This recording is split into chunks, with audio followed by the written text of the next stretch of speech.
welcome to the second Empowa Podcast. Today, I am doing a very interesting session.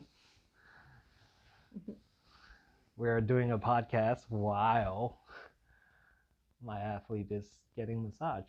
I don't think it's ever been done, but we'll go for it. So, today we have Valerie, NPC Figure competitor, and she is 1 week out from her competition. Valerie, tell us a little bit about yourself. So, I was a competitive athlete in high school, did a little bit of everything, swimming, soccer, cross country, ended up being recruited for cross country at the collegiate level, but at the collegiate level ended up captain of the powerlifting team. So it kind of went the opposite way on that one, went from cross country running to powerlifting.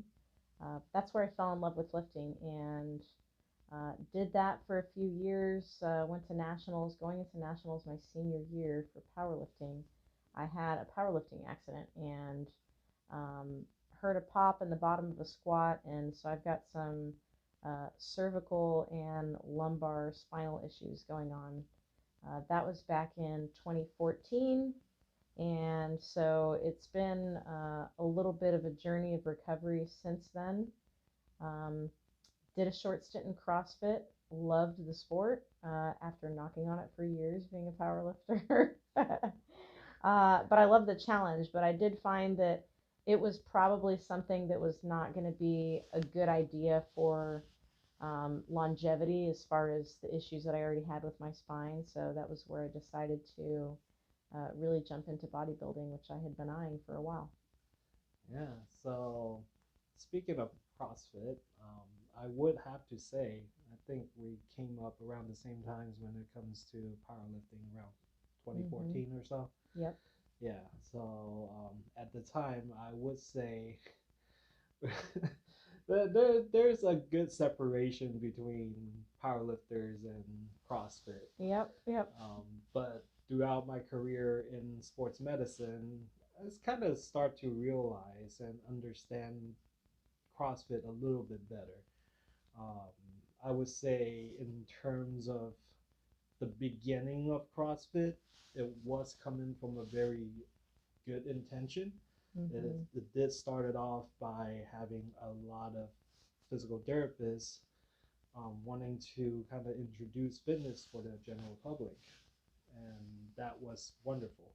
And I was definitely give credit to CrossFit for kind of starting this fitness trend. Mm-hmm. So, how did you hear about CrossFit? Kind of just going through your career. Yeah, so when I was powerlifting at the collegiate level, there was also a small group, um, a club that was doing CrossFit. And so there was a little bit of, I would say, friendly competition between the CrossFitters, the CrossFitting club goers, and the powerlifting club goers. And so, I mean, it was all, amicable, but definitely there was, you know, I think a lot of misunderstanding between the two groups on what the two sports truly were. Um, and like you said, I think CrossFit really does come from a good place. I think there's a lot of, um, you know, box gyms out there that, um, the certification process, I think, maybe happened a little more loosely than it should just because of how fast it was growing. And that's how you got a lot of people out there that I wouldn't say weren't qualified, but maybe weren't capable of working with people of all levels and different types of athletes because, as you know, you have to work with a competitive athlete very different than you do with an 16-year-old high school kid versus a um, postnatal, mother. And I don't think that there were a lot of gyms out there that were doing a really good job of treating those individuals. And I think that has changed for the better. I think CrossFit has come around. I've seen a lot of great box gyms that have taken into that account, and they are scaling things and making a distinct difference between RX workouts, scaled workouts, and um, things like that. So that was kind of my introduction, as far as how I found out about it, and then actually did a CrossFit competition a couple years ago now. And again, I loved it. I loved showing up and never knowing what the workout was going to be, and it just being pure chaos every time. I love that challenge. Pure chaos. I love it, right? Conversely, uh, in a lot of ways, bodybuilding is the exact opposite of that. Because, I go to the gym and um, your workouts for many weeks in your microcycles and your macrocycles, your programming does not change very much because you have to have that progressive overload over time, and you really don't allow your muscles to maximally grow or adapt the way that you want them to if you're constantly changing your workouts around. So it's a totally different, they're both lifting, but it's kind of like comparing cross country and a 100-meter sprint track athlete. um, yeah, they're both running, but they're in many ways very, very opposite of each other. And that's kind of how uh, powerlifting and bodybuilding are. And CrossFit is really kind of a whole different beast. Yeah, I mean, there is a lot of things that they do and take from different sports, and it's quite interesting in that perspective. And I have a lot of respect for some of these top level athletes, where you can be given any task and they just gotta compete and get at it and try to get placed. So, and some of these movements now, as a medical professional, sometimes I'm very cautious about it. Yeah. It does make me cringe from time to time, but Mm-hmm. being in the sports medicine field, I mean, we're watching things play by Yeah. play, and it's it's quite cringy for us Right. on certain perspectives. Right. Especially when that's the one thing that for CrossFit I didn't quite enjoy in a sense is that some of these skills it requires you quite a bit of time to get good at. Mm-hmm. For example, the clean and jerks and stuff Yep. like that. I personally took up a Olympic lifting training Yes. with a personal trainer when I was in college, just to learn how to do a clean and jerk. Mm-hmm. Very high level of fitness movement. If Yep. if not the top, like that's got to be the number one, number two exercise when it comes to technical difficulties, being the hardest to perform, and just in order to recruit all the muscles at the right time with speed and technique and power, Mm-hmm. it's certainly very difficult. I'll tell But you though, I'll take a clean and jerk over a snatch any day. yeah, and then there's the snatch, and then there's the snatch, right? Another very high power production and high velocity movement that requires quite a bit of joint mobility along with stability Mm-hmm. to hold that high amount of weight up.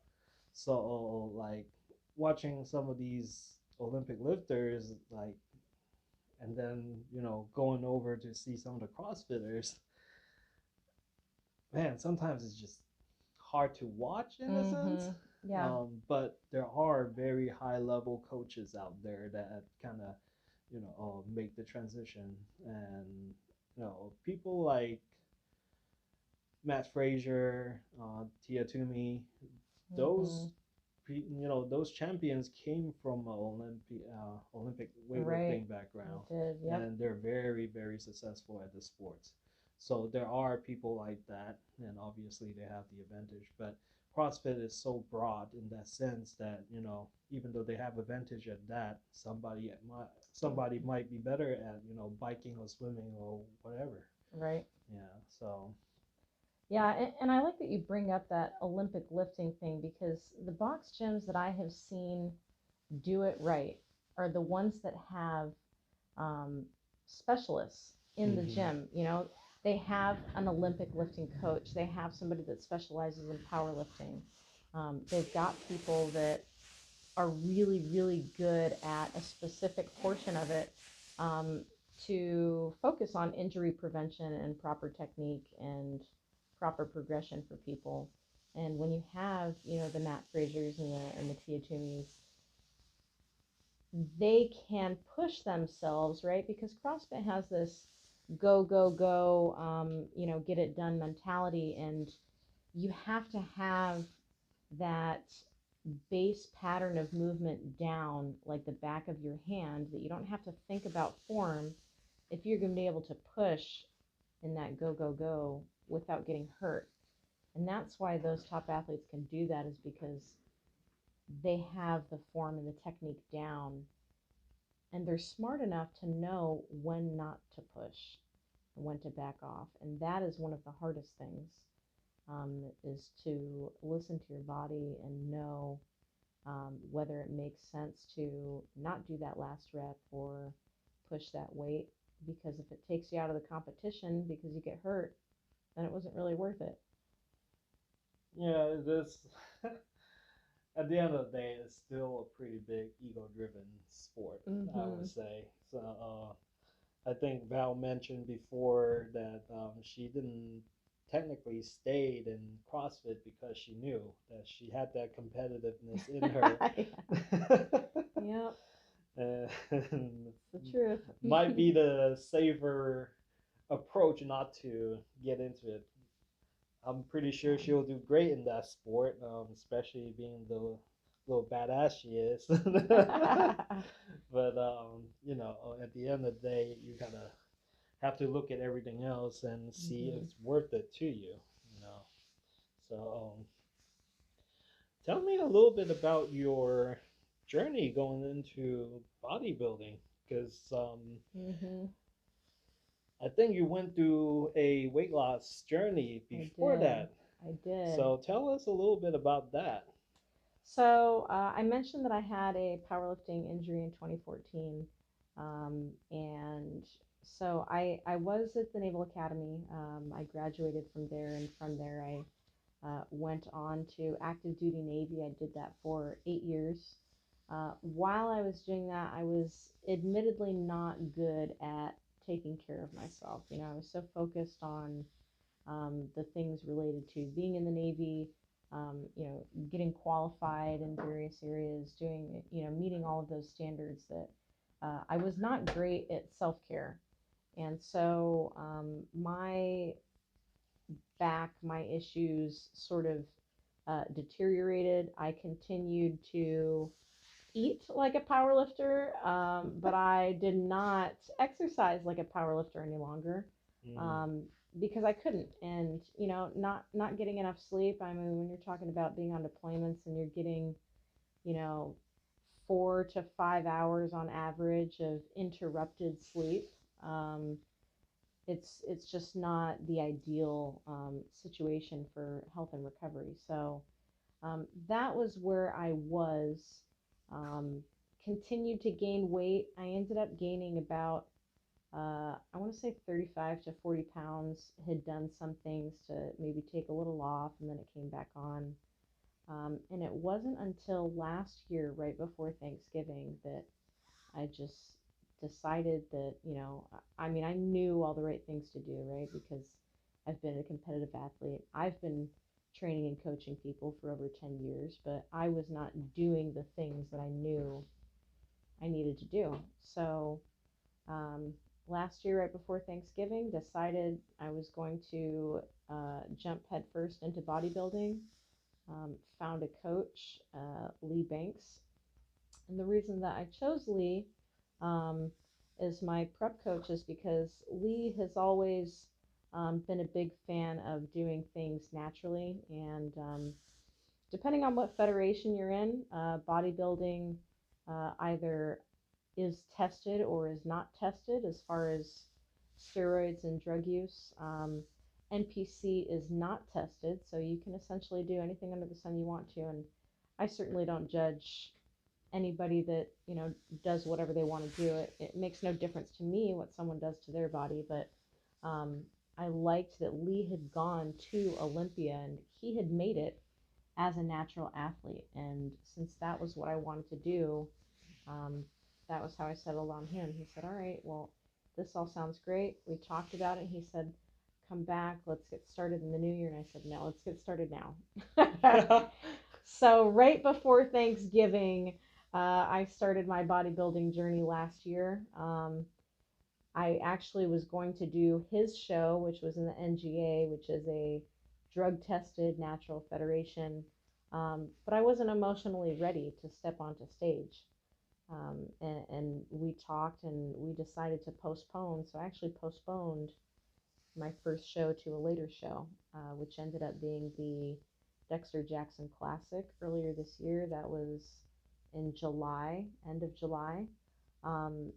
Did well at that show, and I being the I don't want to call it aggressive person that I am, but military regimented, not very, we'll call it, emotional person.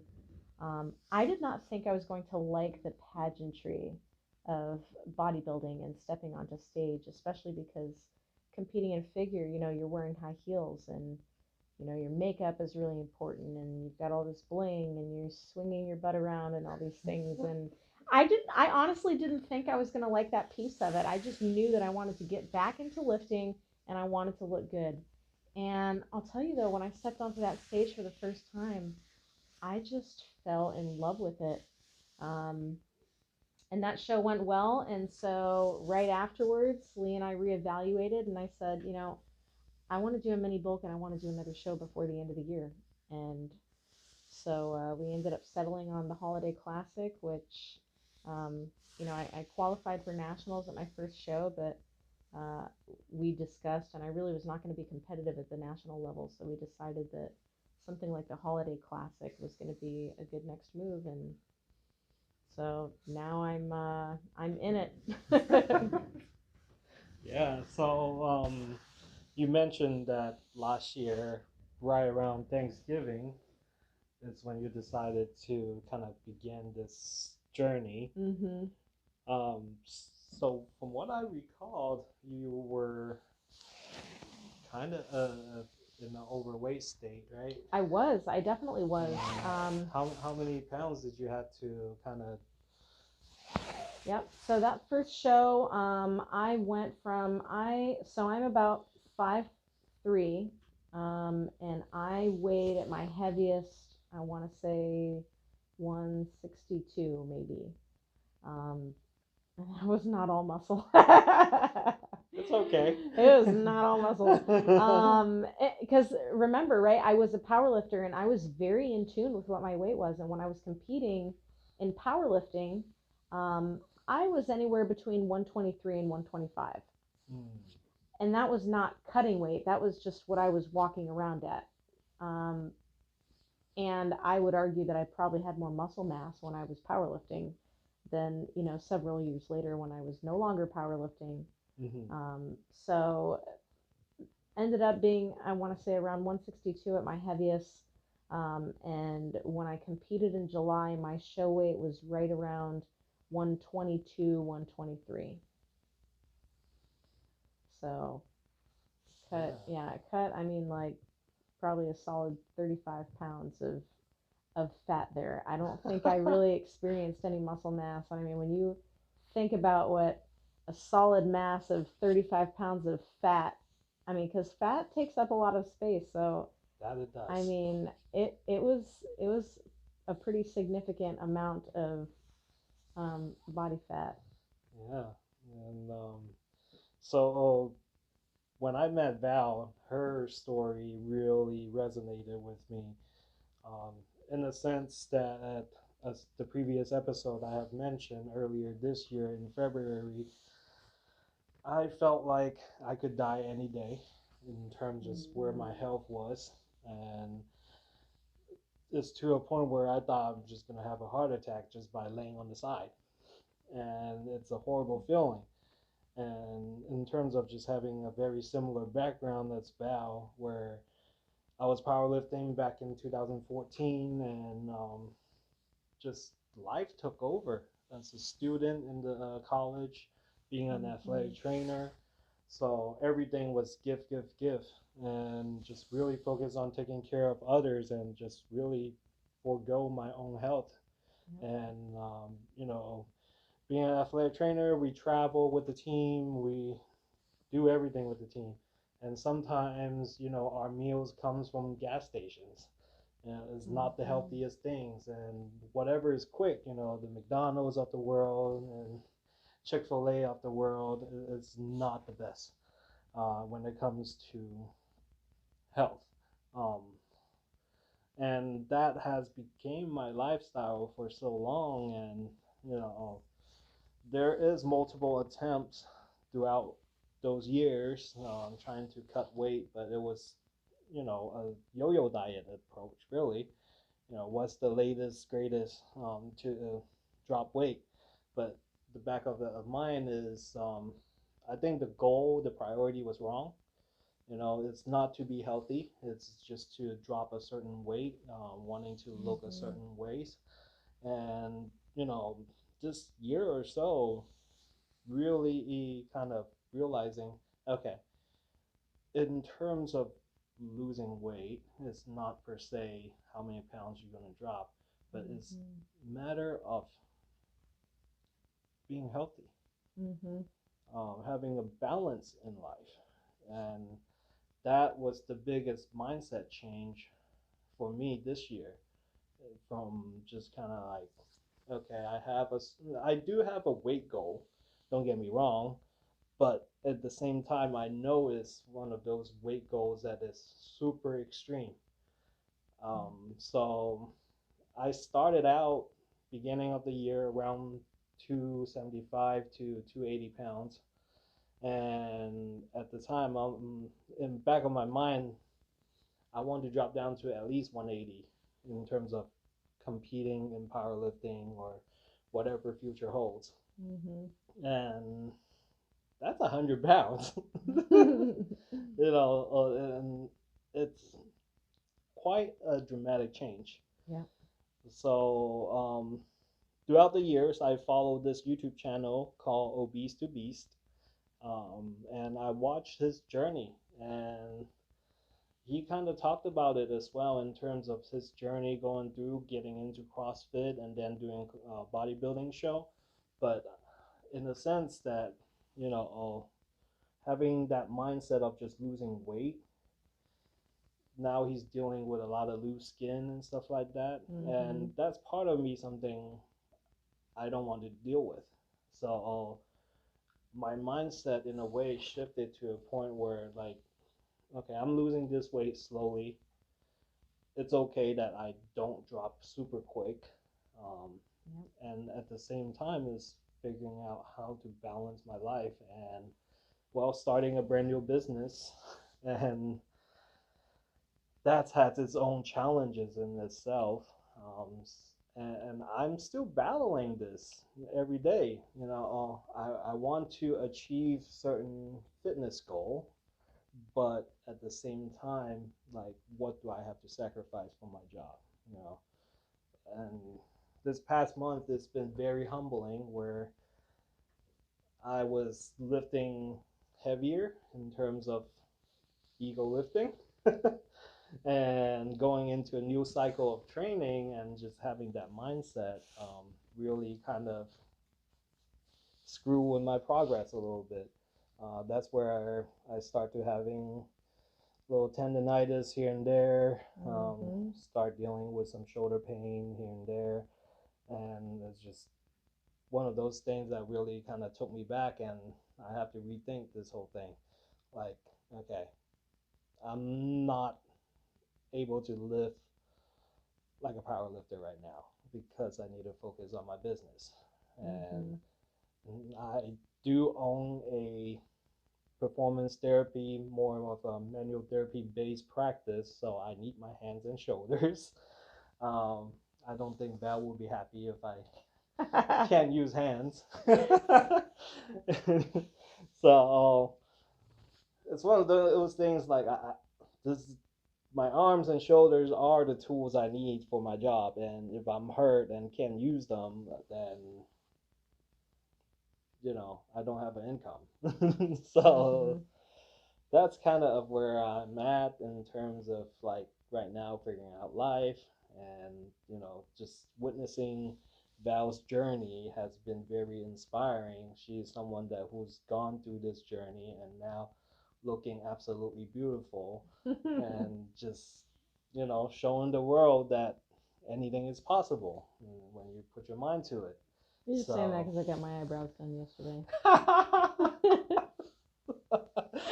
Eyebrows on fleek, that's what we're saying.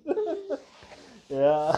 No, it's true. Like there's all those small things that the ugly truths, I guess we can call them, that people don't talk about as much. Like you mentioned, the saggy skin. I mean, I only losing 35.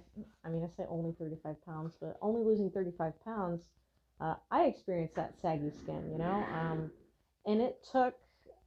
I mean, so I lost that 35 pounds, and when I went to compete at that first show, I had a little bit of that. And you can pose in a certain way that can minimize that and hide it and things like that, but it really wasn't until the later prep of this show that started to finally go away. And your skin does bounce back, but like you said, it needs time. Definitely needs a lot of time to be able to make that happen. I think one of the other uncomfortable truths is like things like um, the tanning and body hair, and there's all kinds of interesting things with bodybuilding that you don't see people talk about a whole lot, but you just got to learn to embrace it. I mean, it's like the saggy skin thing, I mean, I hated that for a while, that it was just this wrinkly little pouch sitting here, and then I was like, I mean, would I rather it look like what it looks like before? Yeah. Definitely not. So, I just learned to embrace it. And, I did the things I did, take care of my skin, and doing that repeatedly on a daily basis over time, with a skincare routine, um, it'll add up. But it definitely takes a while for the skin to bounce back.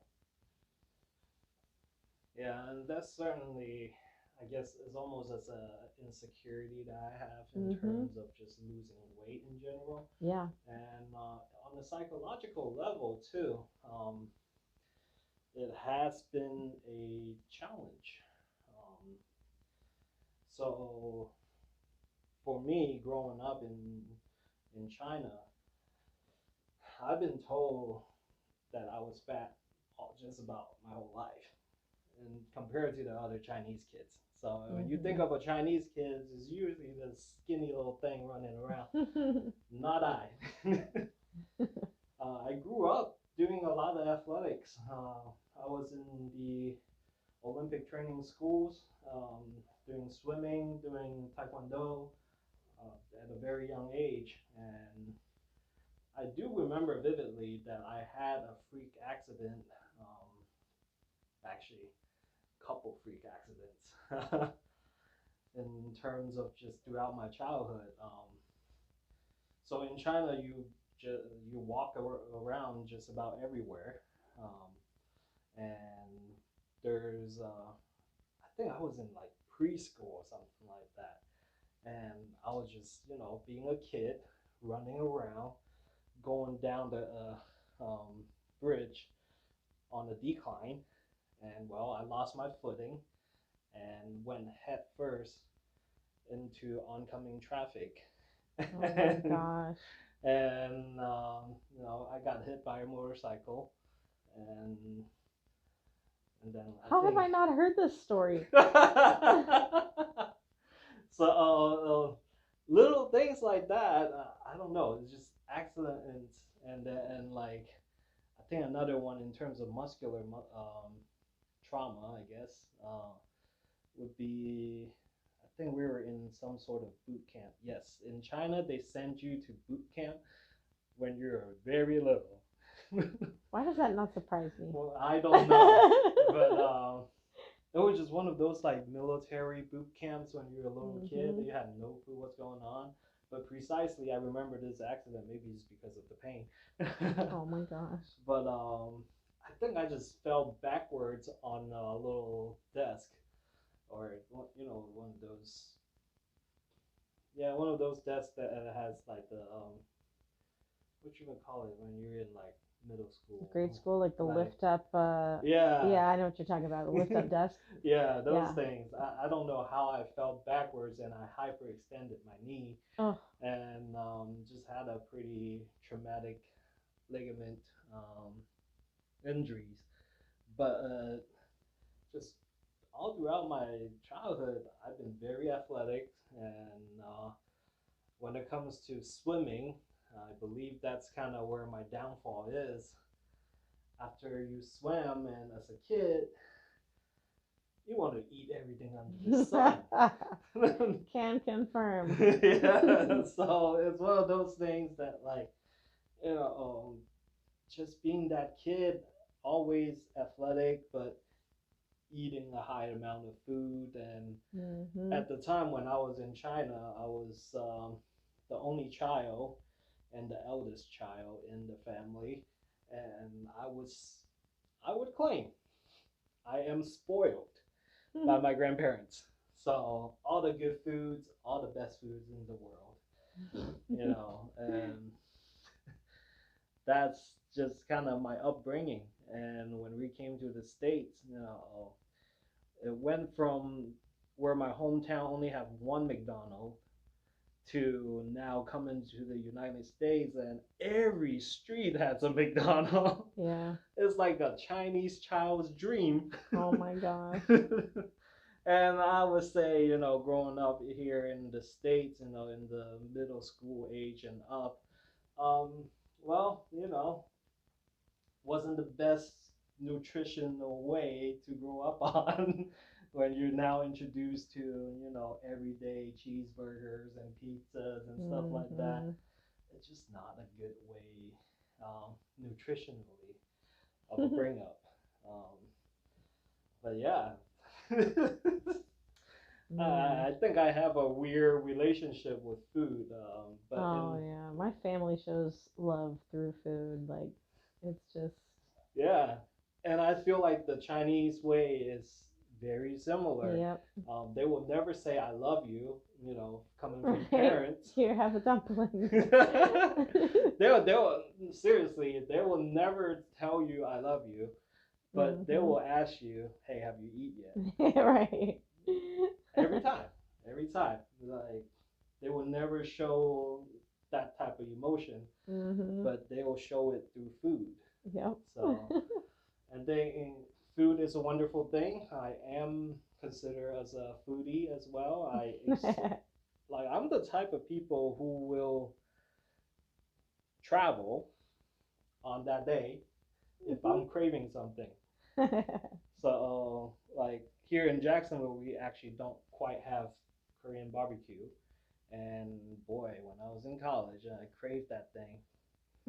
I'm driving down to the closest town, which is usually Gainesville. Oh my gosh. Just to have Korean barbecue. What is that, like a 3-hour drive? No, not that far. No, but it's like 2 hours. It was an hour and a half. Oh my gosh. Yeah. Well, yeah, probably the way you drive. I drive like a grandma, so for me it'd be 2 hours. So, it's just different when it comes to, having that relationship with food. But I think all my life, food has been an interesting part of things. And I think for a lot of people, you almost have to figure out your relationship with food before you can attack begin your journey to weight loss. That's true. I know for Val, like, gosh, I respect her like so much. Because you know how much I can eat. Because this homegirl right here, she can't eat. And She loves food. Oh my Like god. I enjoy having meals with her just because like she is someone that like she don't give a damn who you are. She'll chow down. I'll put it Like away.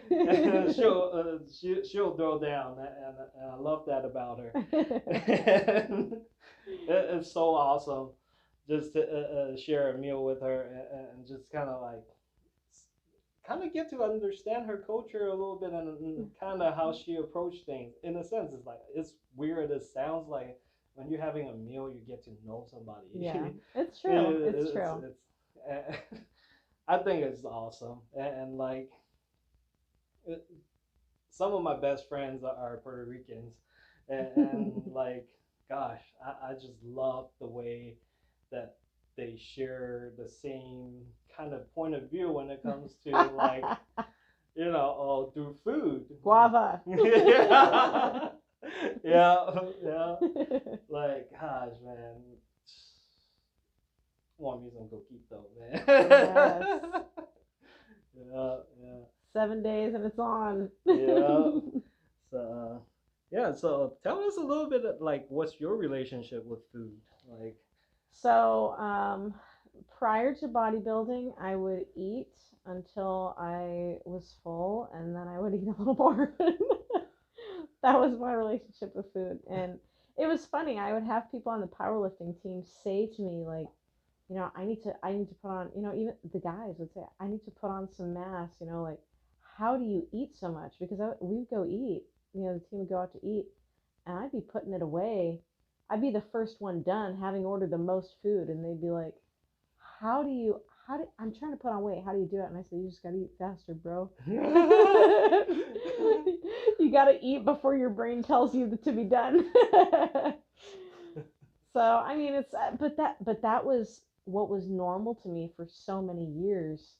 I'm the kind of person that I love to work out. I love to exercise, and I feel like people have a challenge.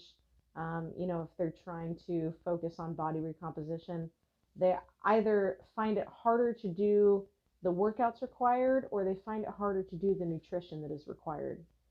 Usually, it's one or the other that people struggle with. I can work out all day, every day. But for me, when it comes to food, when you break it down, there's what you eat, how much you eat, and when you eat it. And I'm not somebody who likes junk food or garbage food or a bunch of saturated fats, but I do not like portion control at all.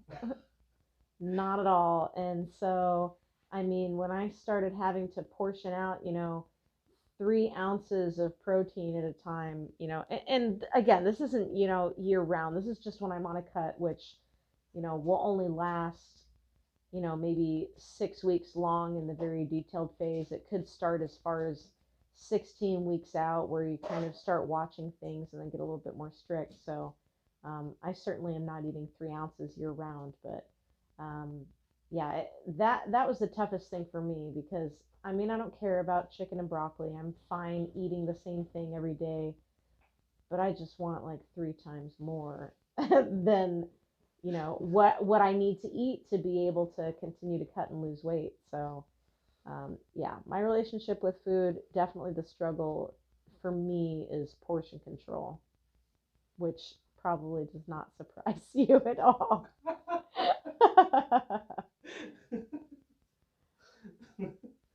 So yeah. So, I think the first time we had sushi, I was like, yo. She yeah. knows her order. Like, So you gotta tell them about the place though, so that they yeah, understand. It's a unlimited, like, all you can eat sushi buffet made to order. yeah. So, yeah. So growing up in China, I don't think we have that. So that's another beauty of America, where you can literally get sashimis, all you can eat, and it's just crazy. Yeah, everything. There's no limits. Mm-hmm. It's yeah. Like I was impressed. By the way she remembers the menu, by the way she's able to just kind of like, she just knows. Like she had it Let me down. get a number 63 salmon katsu. Let me get a 111 mountain roll, white mountain roll. And Jack, let me get that crab soup too. Yeah. And the crazy thing is, homegirl is not afraid to eat like raw fish and stuff like that. And like that's something that I'm kind of thrown off because growing up in China, like that's what we ordered. This is what's normal. But here it's like, oh my god, you eat raw fish? How dare you? People are weird about that. I know. But I will say, look, friends at home, if you're watching this, don't go to your local, whatever, and just grab fish and eat it raw, because it needs to be sashimi grade. You can't just eat raw fish. Yeah. Thankfully, we have a great restaurant out here that, allows and enables my lack of portion control in the off season. Yeah, I'm pretty sure we might have a meal or two like that coming up soon. After she finished her competition, Yes. of course. Yes. For the time being, we can talk about it, but not be about it. Wishful thinking. Oh yes. Yeah, it's been a struggle, man. So, the show is on December 10th, right? My birthday was on December 2nd, so I had a chicken and broccoli birthday. Before that was Thanksgiving. So I had a turkey and broccoli Thanksgiving. And before that was Veterans Day, and anybody who's a veteran knows that Veterans Day is basically free food day. Everywhere is just handing out free meals, like Buffalo Wild Wings and Chili's and Smoothie King, and all kinds of places are just giving out freebies, none of which I could have. And then, of course, before that, I still call him my baby brother, turned 21, couldn't partake in that. So, I mean, it's definitely going to be a challenge coming out of this show because, I'm going to eat whatever I want the night of the show for sure. But you have to be very careful about reverse dieting coming out of a show. Because your body is in a position where it's been at a deficit and it's been so strict for so long that it will soak everything up and you'll just blow up like a balloon if you're not careful coming out of it. And I was very careful coming out of my last show to reverse diet out of it. I mean, we went out to dinner that night. I ordered whatever I wanted. Shockingly, I ordered chicken. Shockingly. For dinner that night after, I'd been eating chicken for, as long as I could remember. But it was a curry chicken, so I will say that. It was a curry chicken with lots of rice and spices and all kinds of things, so it was great. But, I am aware this time, right, because I knew when I was coming out of that show that I wanted to do another show coming out of that. Mm-hmm. It's a different mentality coming out of this show because I've missed so many family things prepping for this one. And I also know that I'm going into the off season. So it removes, right, a little bit of that pressure for me to really have to stay on track. And so this reverse diet has to really be much more of a conscious decision than it was on the last one because, I had that pressure of knowing there was going to be another show, whereas I'm going into the off season here. Yeah.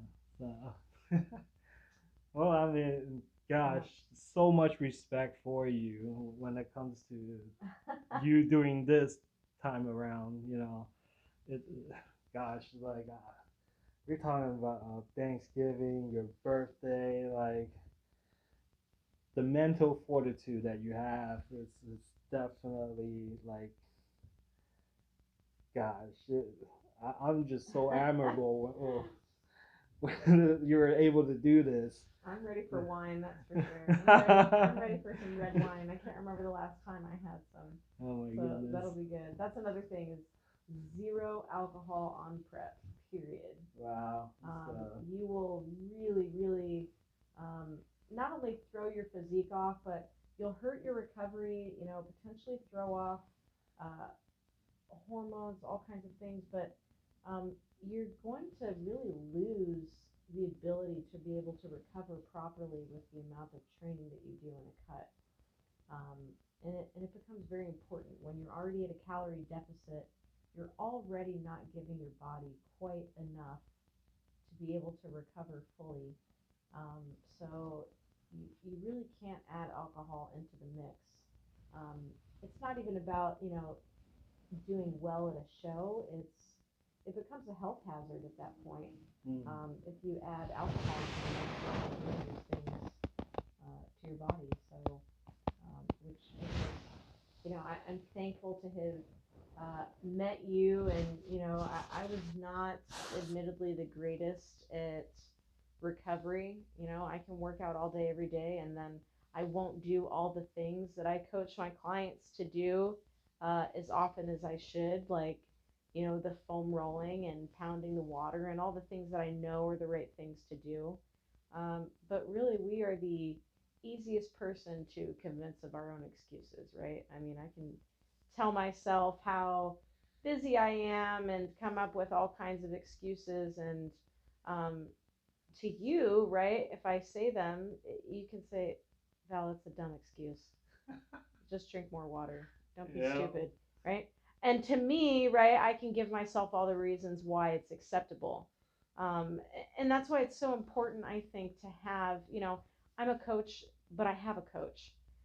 Psychiatrists still talk to people about their own mental health. Doctors still go see doctors and don't diagnose themselves. I mean, it's it's good to have an outside professional that you respect to be able to give you that unbiased opinion, um, and kind of eliminate those lies that you tell yourself as far as what's acceptable.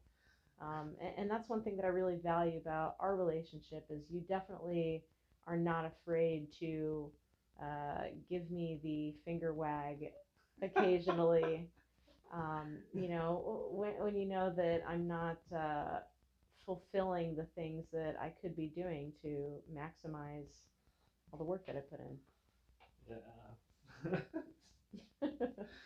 Well, certain. There are times that I literally just kind of like, all right, time for your water.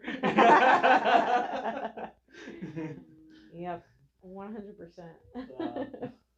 Just gotta make sure she's on track, especially she's putting in a lot of hard work for this, and in a sense, it's kind of like, all right, well, I know you're wanting this, you're doing this, so as a athletic trainer, as, as far as being the supporting role, it's like, all right, well, the least I can do is keep you on track. So just kind of make sure she's on the best moods, and the best she can feel with her body and everything going into this. Because when it comes to showtime, I want her to be like the most hydrated but still looking good on stage. You know what I'm saying? Yeah. So, oh yeah. Just I swapped over to I normally do oats every morning with breakfast, steel cut oats. I'm swapping out now to grits. So I've got alternating days between grits and oats. Grits will help kind of with those quick carbs and help kind of lean out. That was something that we discovered as I was prepping for my last show. Everybody's body is different as far as how they respond to different foods, but so at this point, something different that we're doing that we have done for this prep is cycling differently than we did before. So I've got 2 low carb days, 1 high carb day. This week we just added in beef for breakfast as opposed to chicken,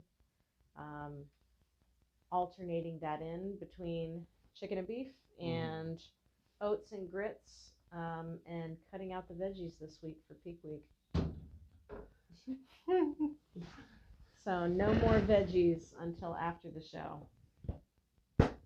So why is no veggies play such a role? That's something I'm very curious about. Yeah, so Green veggies, because you probably know, green veggies are very good for fat burning. They are fantastic for fat burning, and they are great up until you're about a week out. The thing is, when it comes to asparagus and broccoli and all of those kinds of things, what they do is they also create a lot of gas and bloat. And so I'm sure you know what a broccoli fart smells like. I'm sure you've noticed that when you go to the bathroom, that things smell different if you've had asparagus. And I say that somewhat jokingly, but it is kind of true that um, they do different things to your midsection that you don't want to see. They can cause you to retain water, and they retain a little bit of gas and bloat. So when you are in that peak week, that last phase, it's very normal for a bodybuilder to cut out all veggies to help them lean out and to help bring that waist in a little bit. Because the last thing you want, it's not about, when I say eliminating bloat and gas, I'm not talking about not wanting to fart on stage, right? I mean, what do you mean girls don't fart? No. Oh, I fart. Not during peak week, though. It's not about eliminating farts, right? It's about, if you have gas and things and bloat building up in there, your waist is going to be bigger. And especially when it comes to, for example, the figure category, where you are trying to create that V taper with a really wide back, wide shoulders, and a really small waist proportionately to each other, you can either make your back wider, your waist smaller, or both, right? And everyone has their own biological limits as far as what they're able to do, but cutting out those veggies really helps bring that waist in. And veggies are very good for you, so I certainly am not suggesting that, here's not what Val's saying is, if you want a small waist, don't eat veggies. That is not at all what I'm saying. What I'm saying is, when you are preparing for a competition that very last week, you cut them out, because they are good for you. They are needed. Phytonutrients are good, and they help with fat burn. It's just that the trade-off is that they also create gas and bloat. Yeah, so it's a lot of knowledge I didn't know about in terms of bodybuilding. So throughout her journey, I learned quite a bit, and just through working with her, really inspired me to kind of have a deeper dive into understanding bodybuilding. And that's something I start to notice too, that this past 2 years after I started working more of just, treating the general public, I still see quite a bit of athletes who are in, powerlifting, bodybuilding, and stuff like that, instead of your typical collegiate sports. I came from a background of, basketball, baseball, softball, and, working with bodybuilders and powerlifters is so different because of the, the weight cut, and like, understanding like, oh my God, the week before you kind of have to watch what you eat in a sense, before competition, the discipline is different in that sense. And being able to work with Val really kind of opened up my eyes in the sports of bodybuilding, and definitely gained a lot more respect for bodybuilders going through this journey, because it is pretty brutal. I'm one of those guys that never truly converted. Maybe I stayed, in the powerlifting lifestyle because I love food and so much that, it's my mental excuse to like, hey, I'm a powerlifter. I can eat what I want. It's always bulking season. Yes. but but in that sense, it's also good to understand and know when bodybuilding is a good thing when it comes to building more muscles and understanding and building a better foundation for muscle recruitment. That's something as a powerlifter that we don't look into every time we just think bodybuilding exercise is just high repetitions, but understanding that by recruiting these muscles fibers differently, it plays a supporting role when it comes to lifting heavier weights. It's almost as if you want to look at it as you want to build a solid foundation, and in order to support the heavier weights that you're going to lift. And that's something that we don't often look into because powerlifting is such an explosive sport. But at the same time, in order to reach that higher level, you need to have the muscle mass, you need to have the capacity to handle the weight, the stability to make sure you're able to lock out and making sure that you can handle the weights going up and stuff like that. So I think people who does powerlifting and bodybuilding simultaneously, those are probably the best athletes. And just seeing Val transition is it's pretty awesome to see as well. I think one of the goals in life right now is to have her throw down the powerlifting time workout with me one day. If y'all like to see this, definitely leave a like below and let us know you want to see Val lift some heavy weights. Yeah. Yeah. So I think it's super exciting time to just try different things, man. Life is so short, and just gotta enjoy different types of movement and just kind of see what you're capable of. Yeah. That's something I learned along this past year is, my God, some of these movements. I think I went through a bodybuilding workout with Val one time for arms. Arms, yeah. My Lord. There are things that I never imagined doing, and even bicep curls. Bicep curls and triceps. That is a powerlifter. You ain't doing any biceps. Some of that accessory work is something that I don't do or touch really. Yeah. So it's very eye opening, and it also just kind of humbles me. Like, Val can lift more than me when it comes to curling a dumbbell and doing triceps. So yeah.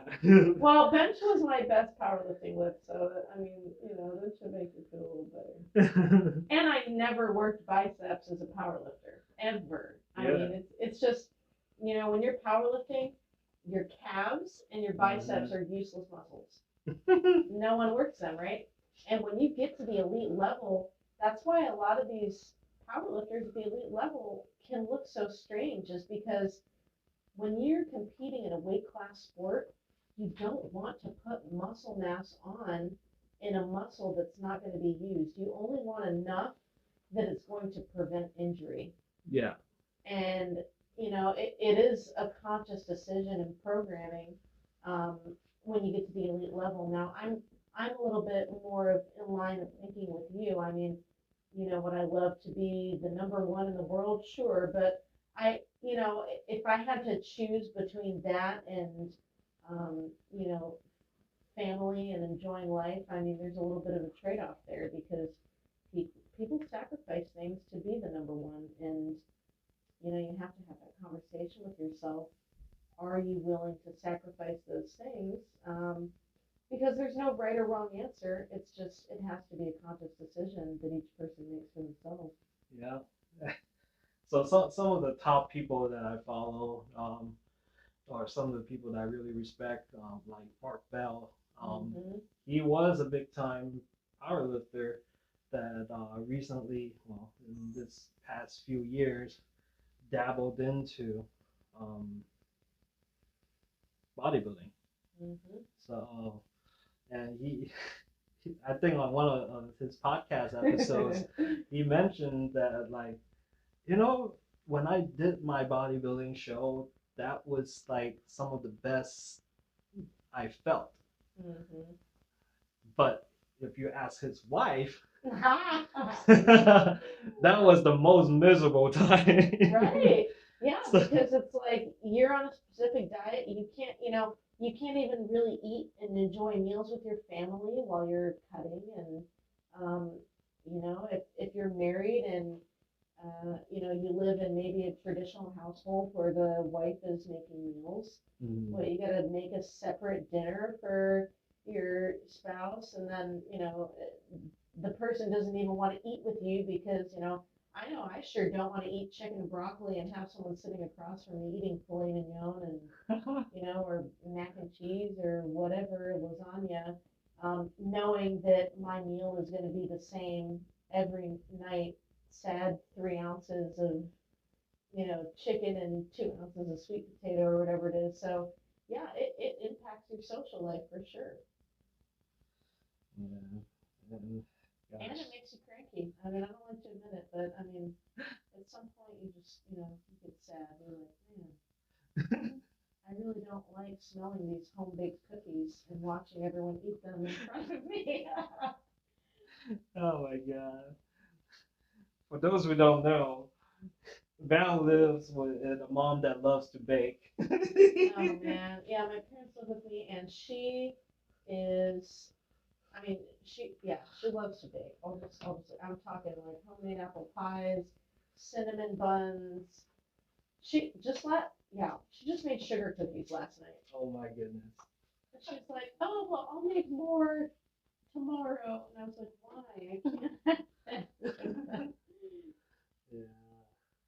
But, one thing that I think would be interesting to talk about, since we kind of got into some of the different tissues, and we were talking about injury earlier, is the different types of tissues, how they recover. So, for example, when you go to the gym, right, and you're breaking down muscle and it grows back stronger, um, that's very different than a full-on tear that um, the muscle fibers are completely severed and in some cases will require surgery.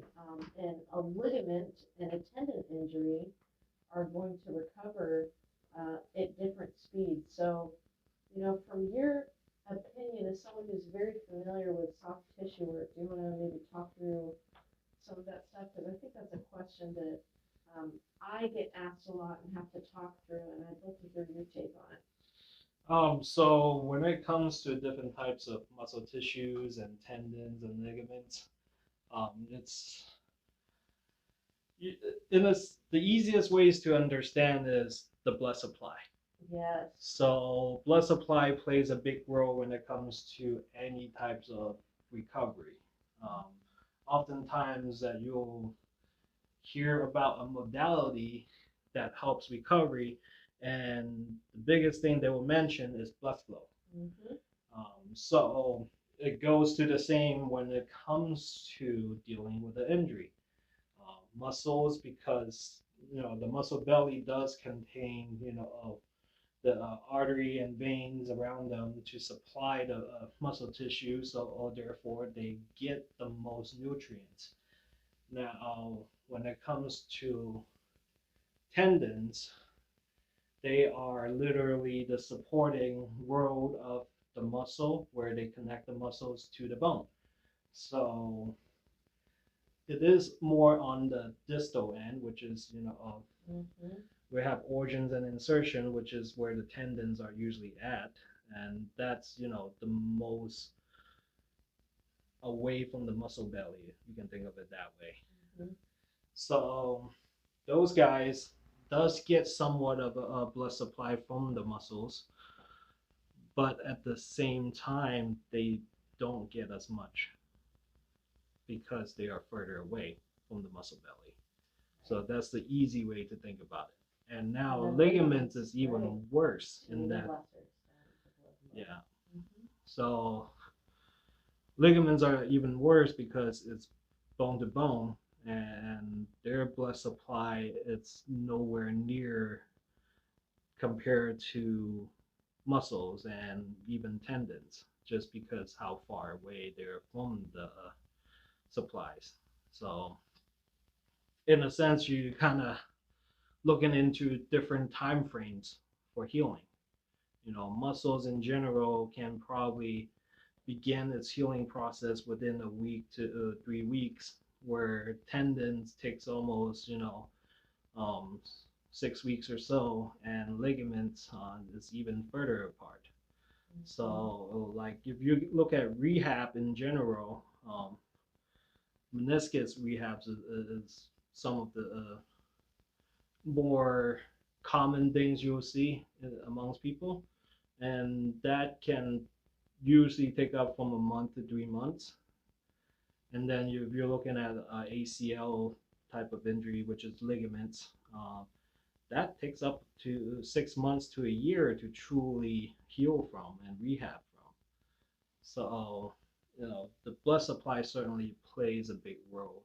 And that's why in recent research, we are start talking about how important it is to have early mobilization into the rehab progress, because you want to pump the blood supply into the parts that needs to be healed.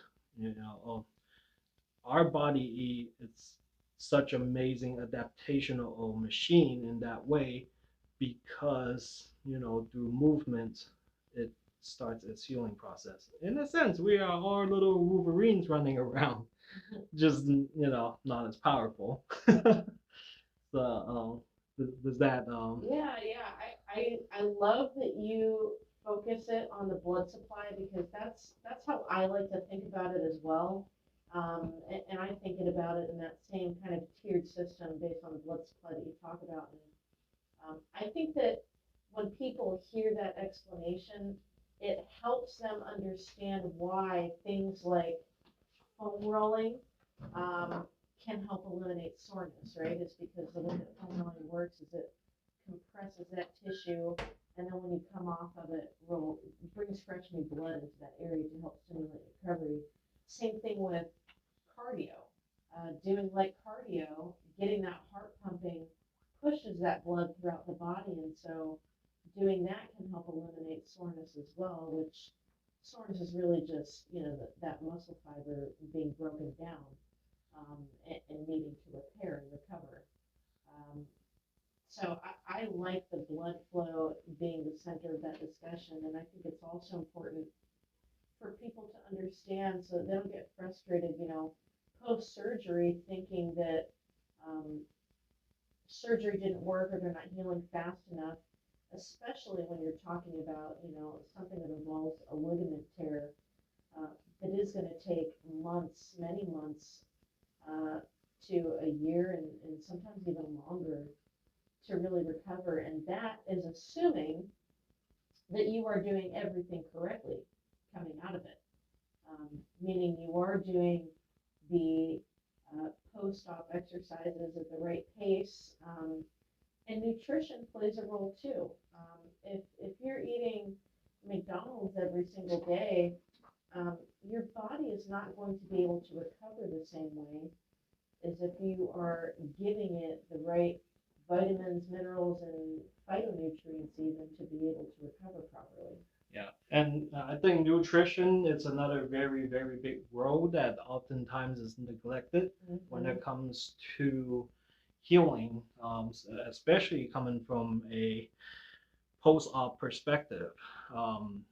That is something that as athletic trainers we start looking into and tell our athletes that especially dealing with collegiate athletes, they can live off McDonald's and top ramen, yeah, like those are very high inflammatory foods, and yes, things that when you're young you don't think about it as much, just because you're able to consume and digest on a higher level compared to someone who is much older or have a slower digestive system to handle that stuff.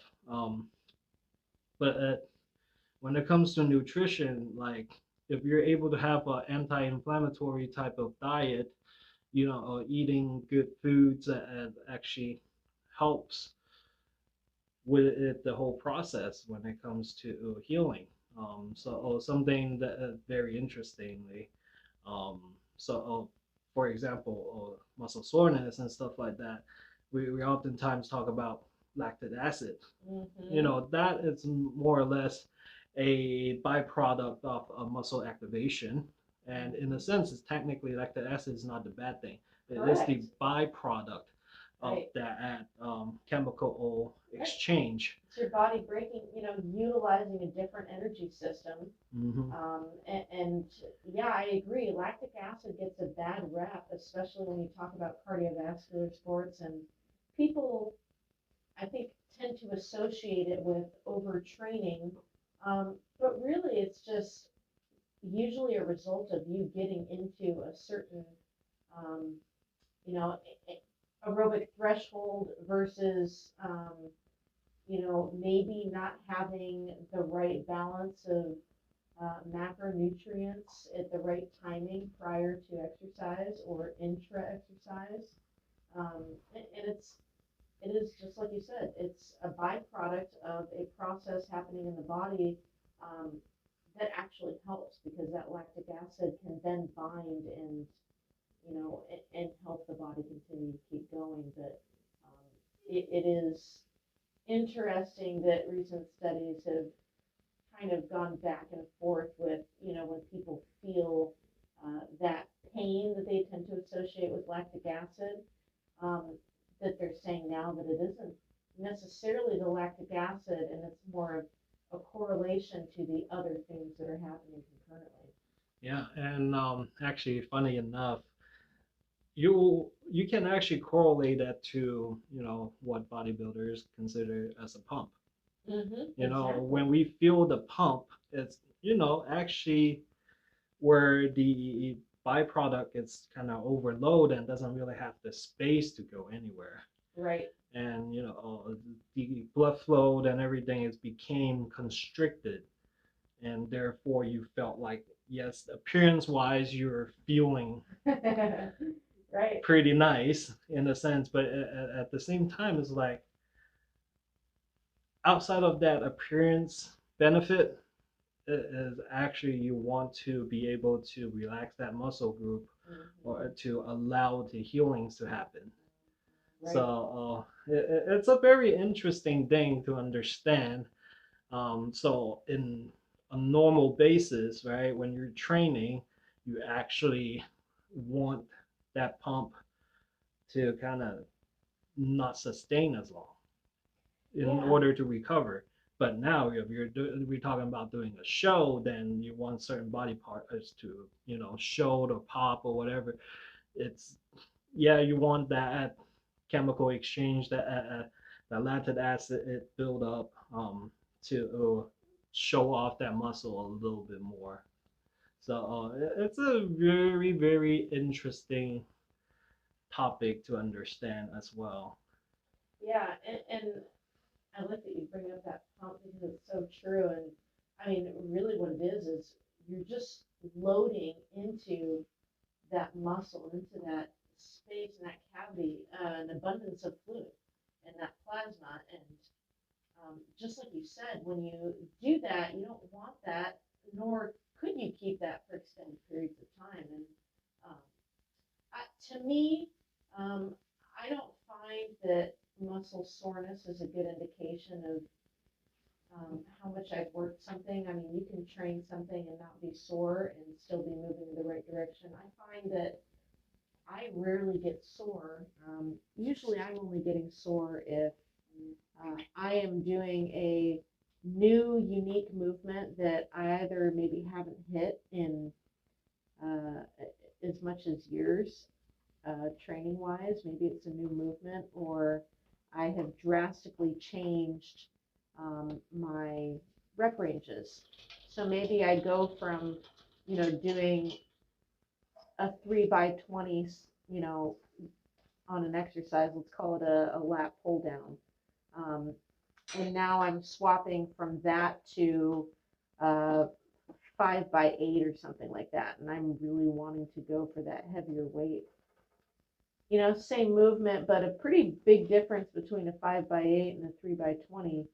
Um, and I find that I might be sore moving in either direction just by the nature of challenging the muscles in a different way, and you end up engaging different fibers when you do that. But I definitely think that's something that a lot of people that are newer to lifting um, maybe don't fully grasp, is that because if you're new to lifting, so much of it is new, you end up being sore a lot more in the beginning. And so the natural tendency is for people to then associate soreness is kind of a required prerequisite to growth, which is just not true. Yeah, and when it comes to working out and utilizing soreness as an indicator, it's probably not a good thing to use.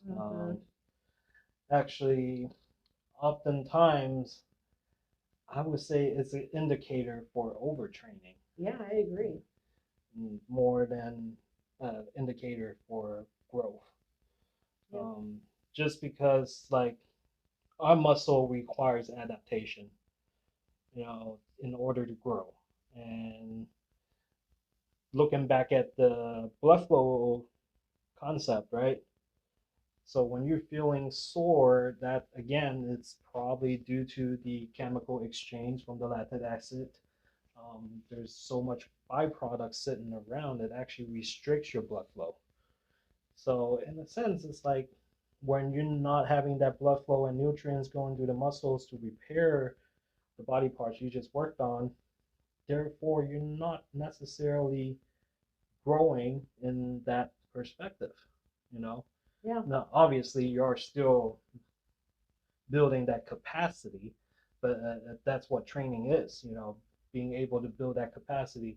So like you're mentioning, when you train in that manner for a certain period of time, it feels easier, you don't feel as sore. It's because you have built up that capacity to handle the load, handle the rep range. So I mean, it's a concept that people needs to be educated on for sure, I would say. And honestly, like, given the option, right? Do you want to feel like you can't move after a training session, or you want to feel a little bit, but you're still able to function day to day? And I think, 10 out of 10 of us would choose that you want to be able to function day to day, even after a decent workout, so. Yeah, and it's so true that, you talk about the adaptations, and it just reminds me of this whole concept of muscle confusion that you keep hearing come up. And, I, I think that there are some good things that come out of that, but truly it depends on what the goal is, right? Because if I was training for CrossFit, um, I would want something that resembles, the phrase muscle confusion. I mean, that's not exactly how it works, but, you want to be prepared mentally for anything, is really what CrossFit comes down to, mentally and physically. Whereas when you're talking about bodybuilding and powerlifting, and I would say Olympic lifting as well, you want to focus on having the exact path down that you want to perform a specific movement in. And so when you mentioned that something starts getting easy in a specific rep range and you've adapted, I think where a lot of people go wrong is they think that's the point. Okay, I'm no longer getting sore, it feels easy. This is where I should change the movement pattern. And in my mind, that's too soon. I think you should continue training that same movement pattern, but create new adaptations, such as slowing the reps down, doing pause reps, doing negatives, right? It doesn't always have to be adding another set or changing the number of reps. Slowing it down, because what happens is when you are able to slow it down, because it now feels easy, it means that you are able to now mentally focus on engaging specific muscles rather than use that mental energy to figure out if you're doing the movement correctly. And so, keeping it with, let's say, a bent over row, right? Because that's a good compound movement that I think this is a good example for. Let's say that I'm doing a 3x12 with a bent over single arm dumbbell row. And I do my back workout once a week. And let's say on week 3 now, it starts feeling easy. I think a lot of people, their natural tendency is to say, well, I need to increase the weight, or I need to increase the reps, or I need to switch to a different exercise that's harder. And I think a lot of people miss out on that opportunity to do something like, well, maybe I continue to do the 3x12, but I pause and squeeze at the top. Or now, if I'm trying to focus on that wide part of my back, maybe I bring my hand out and I do the same weight, but I focus on doing it even wider. Or maybe I'm trying to work, the more central part of my back, and I bring that elbow back and the hand in closer to the body. And all of those adaptations will make the exercise different and harder without changing the movement or increasing the weight, because maybe going from 20 to 25 pounds is too big of a jump. Maybe you need a 22 and a half and you don't have access to it. So you need to come up with a different adaptation. So I just think it's just another thing that using muscle soreness only is an indicator of how you should train. Just ends up, I mean, I want to say fall short, but really what you said, I think most often leads to overtraining because we build muscle in our sleep, not in the gym.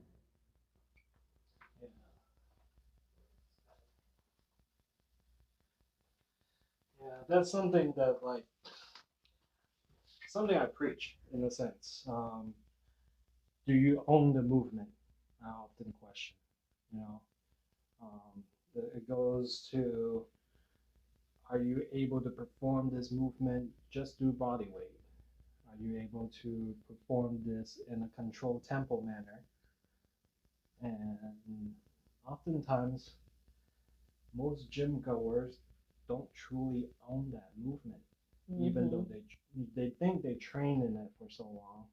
They're able to lift a heavier weight. Right. But when it comes to actually going through the full range of motion, or just kind of slowing down the tempo and see if you actually own that movement. Oftentimes people actually don't have that control. Right. So you're not able to work the full muscle in that scenario. Yeah. I mean, I know you've seen people, doing bicep curls, throwing around their whole body to be able to curl a weight twice as heavy as really they should be using. Oh yeah, for sure. And that's why I will fully admit that Val is stronger than me when it comes to when it comes to bicep curls and triceps. It was a weak point. Because that's something I don't train in. Like even for me, trying to curl 20 pounds, it's something I don't train in, and I feel like when it comes to nice and controlled movement, working on the eccentric and stuff like that, exactly. I don't own it like Val does.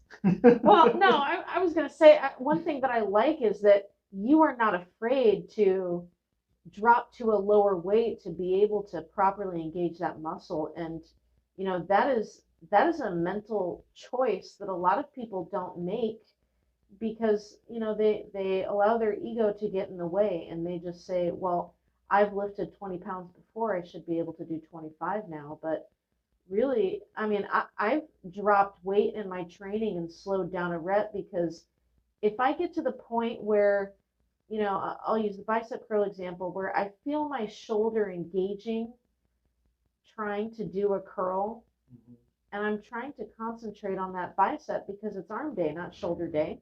Yeah. Then I will drop the weight, even though last week maybe I did 25, I'll drop it to 20 or maybe even 15. Because if that's what I need to do to focus on engaging that muscle, then that's what I need to do. And this is where it gets a little bit unique in bodybuilding, right? Because I have a day dedicated to shoulders, I have a day dedicated to arms.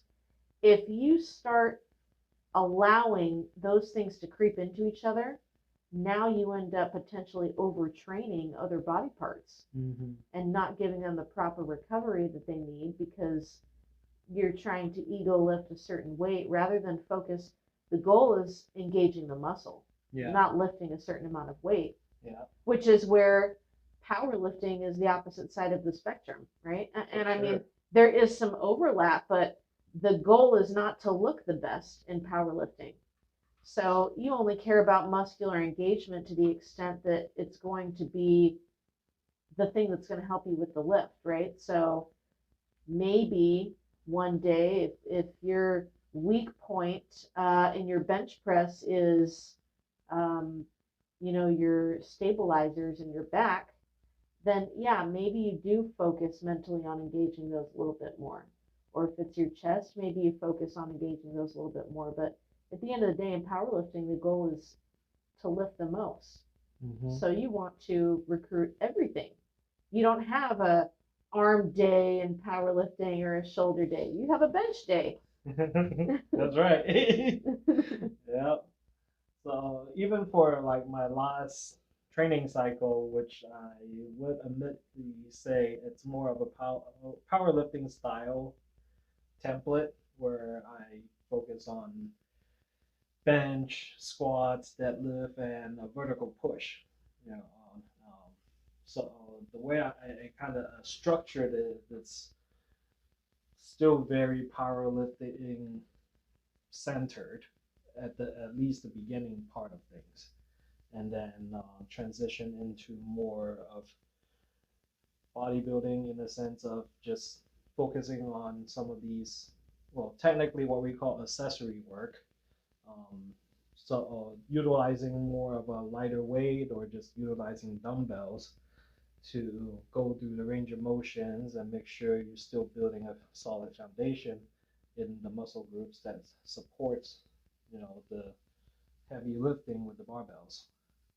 So I think for training purposes, people have to kind of understand and decide like what is their goals. Yes. In order to kind of make sure that they're going into that training cycle, you want to do things that you're actually having fun to do. If lifting is not fun, and you're just kind of going through the motions, then I think it defeats the purpose. Yep. I agree. Technically, for weight loss, you don't need to train to have weight loss happening. Correct. You can do it purely through nutrition. But at the same time, the biggest factor for working out is that muscles. If you're building muscles, you are technically increasing your body's capacity to burn more calories. Yes. And it helps boost up your progress.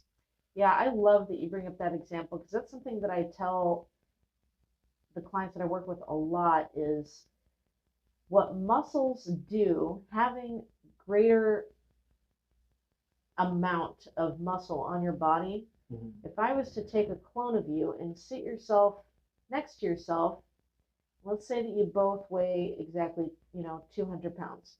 And, the first version is 200 pounds at 15% body fat. And the second one is 200 pounds at 40% body fat. The person with 15% body fat, meaning they have a lot more muscle mass, even though they weigh the same, is going to have a much higher resting metabolic rate.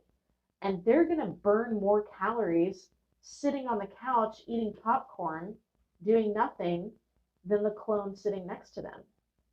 And that's huge because raising your resting metabolic rate by having greater muscle mass allows you to not have to diet down to lower calories to be able to maintain. Mm-hmm. So the challenge then really just becomes, how much activity do you need to do so that if your goal is to lose weight, that you can make sure that that weight loss is fat loss and not muscle loss. And that really comes from two things: strength training and keeping the protein intake high enough. Oh yeah. And that's something I learned in this recent, past year really, to really focus on when it comes to for my journey. Um, I don't necessarily track what I do in a sense. Um, let's just say I don't just track exactly what I do, but I have a good understanding by understanding what amount of food I need to get to. So more or less, I understand where my macro needs to be in terms of just for protein, and make sure I have portion control when it comes to in consumptions of carbs. Being Asian, our family eats rice every freaking day, and that's something we have to look into.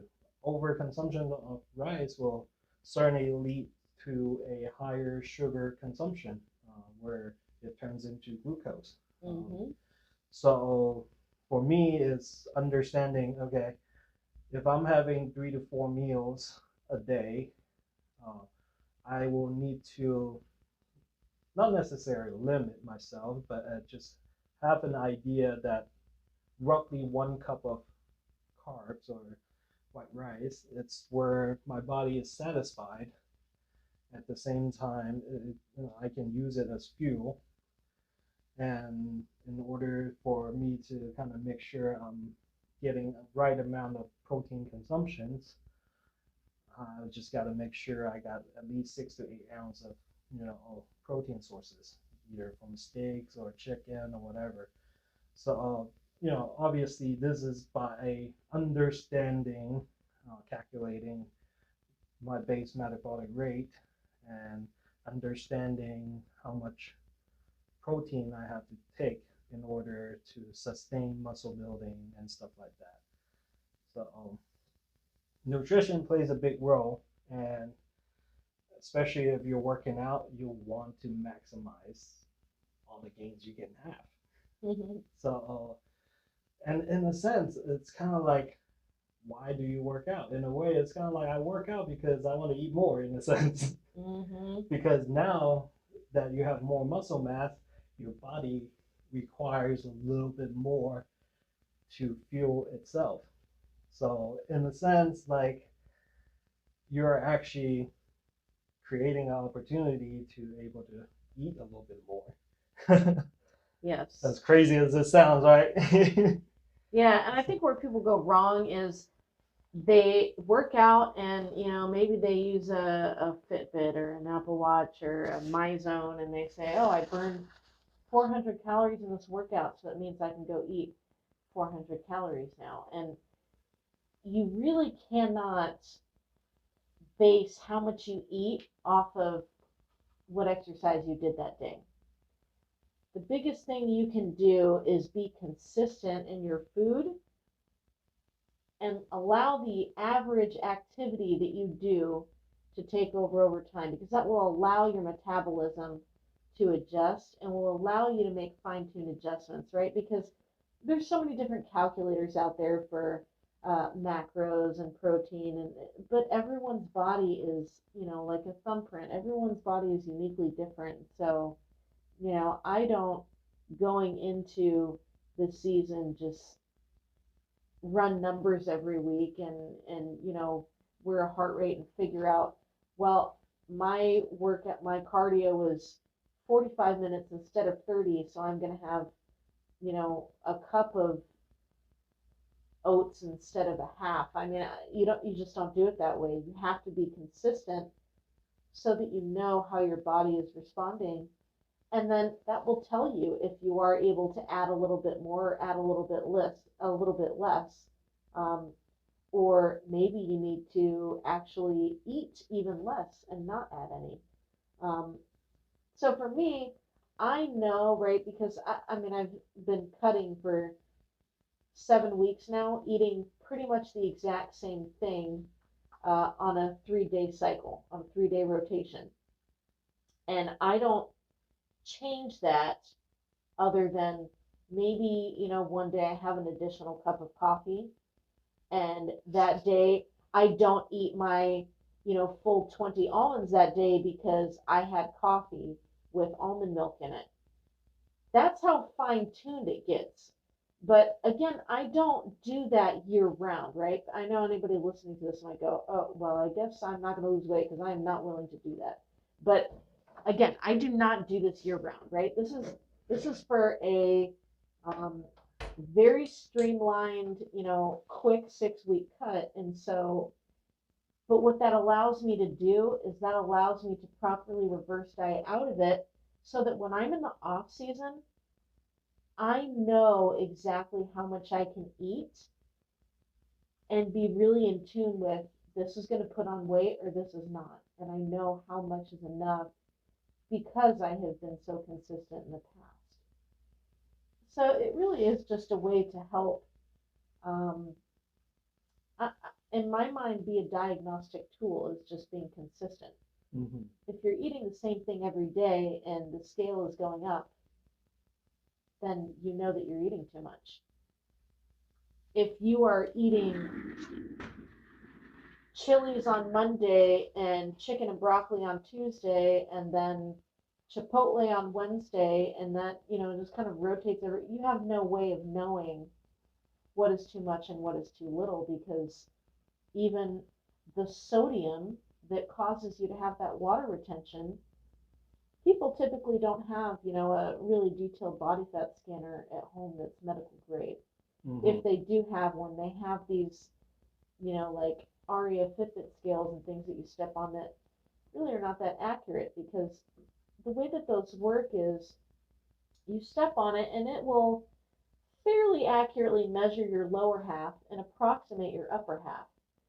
Conversely, those handheld ones, those old school ones that you hold between your hands, they will measure your upper and approximate your lower. And so most people are not perfectly proportionate as far as their fat storage between their upper to lower body. So those are almost never very accurate, unless you have ones like the InBody that I have where it allows you to hold with your hands and also step on your feet. And so it doesn't use one to approximate the other.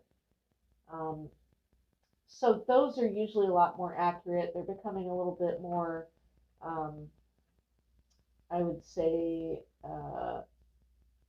popular now. Mm-hmm. I think one is called the Volt or eVolt or something like that. Like I mentioned, I have the InBody, but those are good for tracking progress, especially the ones that allow you to see how much fluid you're holding on to, and it allows you to balance your water intake as well. So um, I guess I think people that are not necessarily doing it competitively and are just looking for body recomposition should really just focus first on being consistent with their food. You don't have to eat chicken and broccoli, just eat generally healthy. Try to eat as much of the same things at the same times as you can, and that will be a diagnostic tool to tell you if you're eating too much.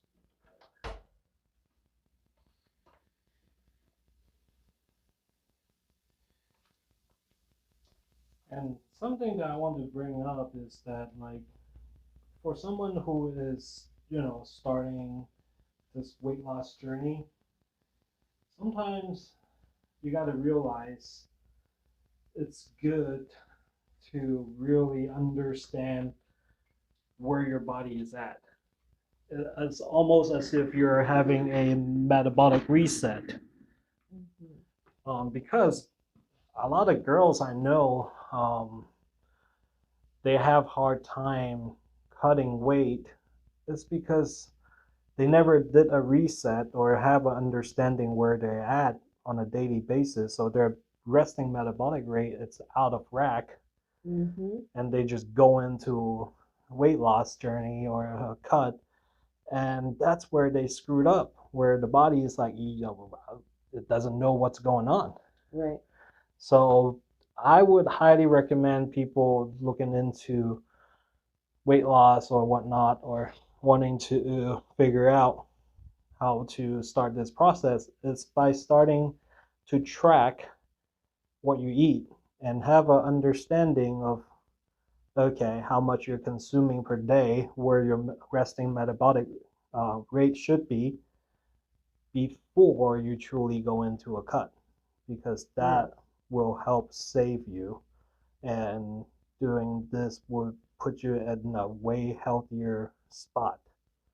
Um, and it's just on the mental level. Some people don't even realize they're under eating so much that they are technically don't even have that metabolic rate to burn. Mm-hmm. So by having a nice little reset, and start to implement exercises, it's very important to kickstart this furnace of yours.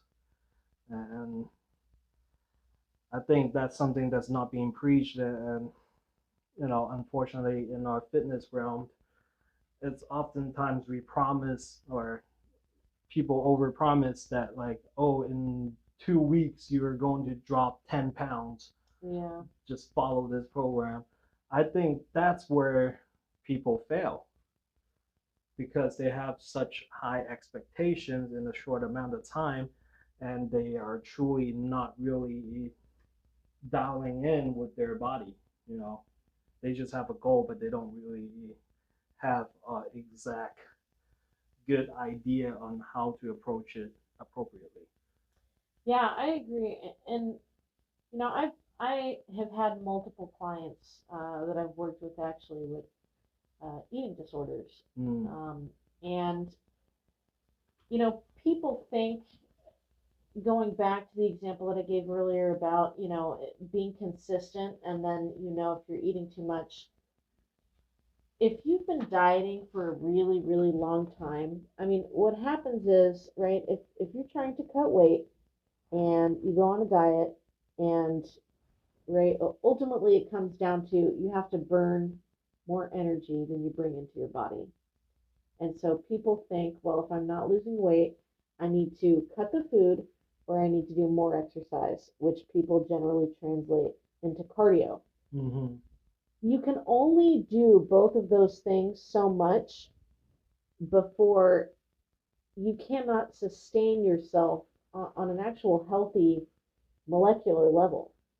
I mean, you get to the point where your body can't even perform basic processes, and that's where people start losing bone density, and even things like brain function, and um, a healthy heart. All kinds of things end up happening when you do this for an extended period of time. And that's why I say I do not do this year round. Bodybuilders aren't just on a constant cut, right? They've got at most a 16-week cycle where they begin a cut and start coming down, generally speaking. But they're not eating like this year round. And what happens is, when you eat less and exercise more, your body adapts. The human body is an amazing thing. And what your body tells itself is, I'm at a deficit, and if I keep this up, we're going to starve to death.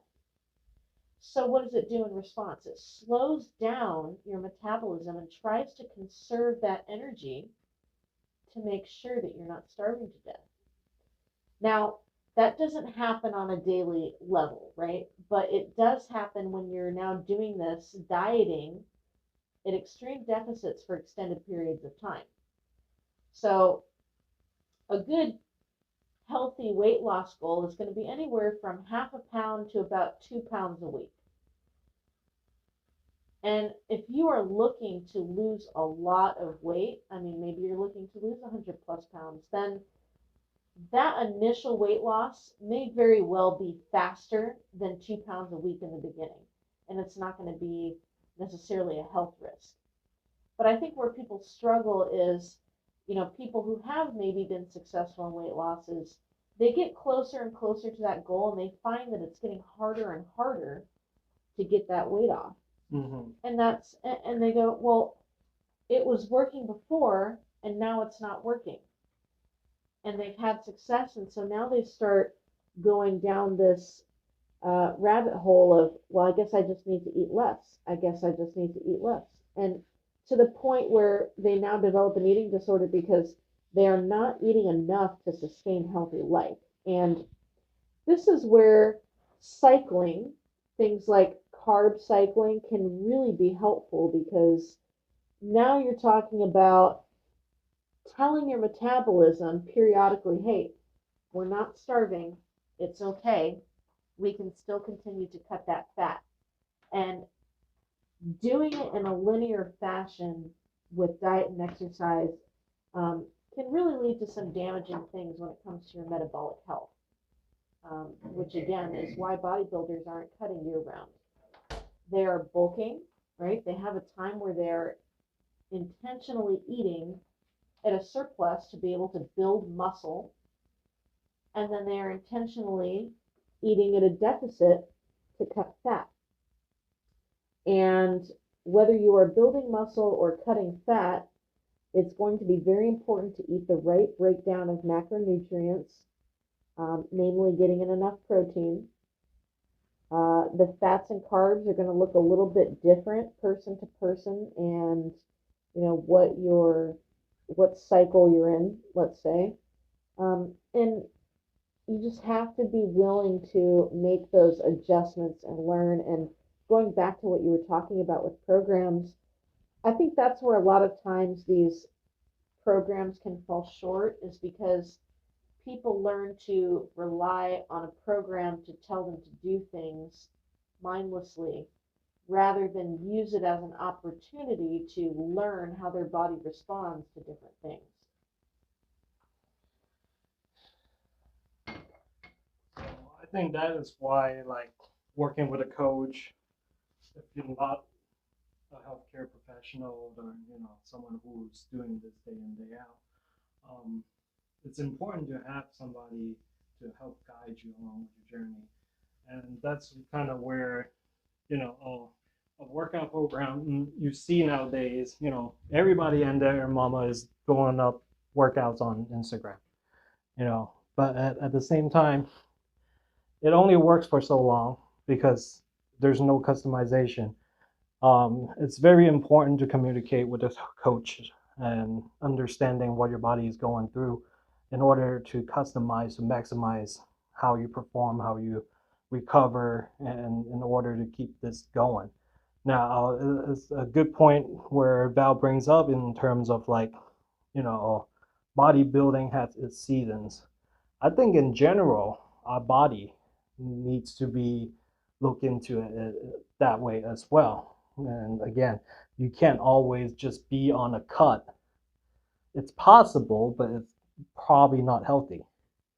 In the sense that your body needs to be able to recover from the, in a sense, the stress that you put in it, trying to reach that certain point, recover from that stress, and then just kind of rebuild. It's one of those things that the beauty of bodybuilding is that you're always looking to build. That's why it's called bodybuilding. In a sense, how muscle is growing is through tearing it down to allow the muscles to grow. Now it gets a little bit stronger, it has a better work capacity, and then you do that over and over again in order to, get to a certain point for the muscles. And when it comes to truly reaching your muscle capacity, it takes a long time to do so, and it takes many cuts to get to it. And that's something that people has to realize. And it's not just a one-time thing. It's a forever journey that we have to go through in order to figure out how your body functions. So I think that's what makes bodybuilding, in a sense, a very interesting journey. And that goes to just about any athletic endeavors for people. So, all right. Well, for the time being, our massage is wrapped up, and thanks for listening to our podcast. This is a very interesting concept. If you like this concept of podcast, do let us know in the comment below. Like and subscribe. Holla at you next time.